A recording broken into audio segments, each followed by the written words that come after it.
Recently, the bishop who was viciously attacked by the 15-year-old Muslim boy has given us a public statement from his hospital bed.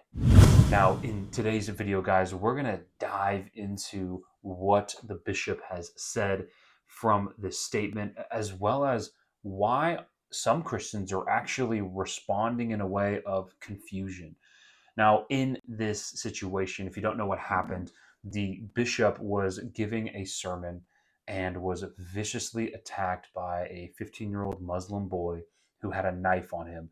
He was aiming for the bishop's face as well as the bishop's upper body, but was soon taken from the bishop, handcuffed, arrested, and all that stuff. The bishop was then rushed to the hospital, and he has given us an update saying a few things.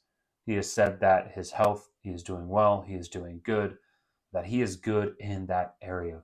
He also addressed the mob that had happened, throwing bricks, throwing rocks, using violent acts of frustration. He made it clear to them that this is not the way that a Christian should be acting, that we should, in fact, be reflecting Christ in this. And he made it clear that Christ did not teach an eye for an eye and a tooth for a tooth, which he's referring to Matthew chapter 5 in those areas, especially in verse 38 and 39, as well as in verses 43 and 44, when Jesus is talking about this. He's making it clear. The bishop is saying to those people who were doing that, hey, listen, brothers, sisters, I know you're angry and you're frustrated, but this is not the way to act. We as Christians do not respond with violence. Now, this isn't to say that the bishop or as Christians we should be against protecting ourselves. Of course, we should use self defense when need be, but to react in this way after this event happened and then to come to the church and begin to show acts of violence with outrage, that is not anger. That is sinful anger, as the Bible talks about, not righteous anger. He then goes on and addresses the young boy who attacked him. He said to him, listen, I forgive you, my son. I love you. I'm praying for you. The bishop didn't turn around and start cursing this boy and saying he deserves the harshest punishment. He deserves to go to hell. He deserves nothing but wrath. No, but instead, the bishop was showing what we see Christ show.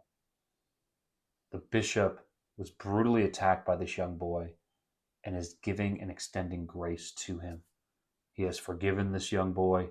He is praying for this young boy's salvation. He is praying that this young boy would come to know Christ and him crucified. This is an example that we see even Jesus Christ doing on the cross when the two thieves are next to him. Both were mocking him, and then eventually one was remorseful and one was looking at Christ and saying, remember me, forgive me. And Christ looks to him and he shows that mercy and he shows that grace. And he tells him, today you will be with me in paradise. We see even this act when Christ is on the cross crying out to the Lord saying, forgive them, Father, for they know not what they do.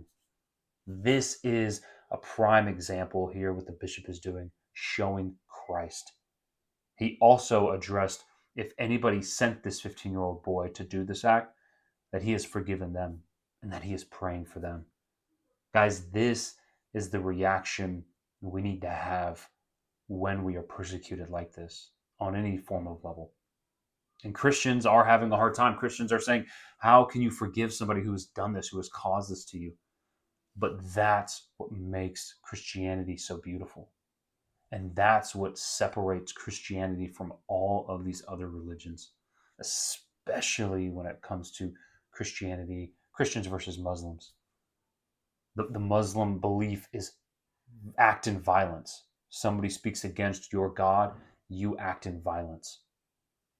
But the Christian way is to act in love and in prayer and in grace and in mercy. It is to turn the other cheek in a way that glorifies and honors the Lord. So, guys, for those who are questioning the bishop's reaction and how he's handling the situation, I would just encourage you, find yourself in the scriptures, be reminded by the Lord what and how he acted and what he taught. And it is what we see in what the bishop is doing. Be praying for the bishop's continuous recovery. Be praying for the young Muslim 15-year-old boy. Be praying that Christ would be more and more seen in what has been done recently. Guys, if you enjoyed that video, consider subscribing to the BTteam Ministry YouTube channel, as well as leave your comment down below and like this video to help the YouTube algorithm. And I also would love to hear from you and your thoughts and opinions on this. And if you enjoyed this video, I would encourage you to go and watch this one over here.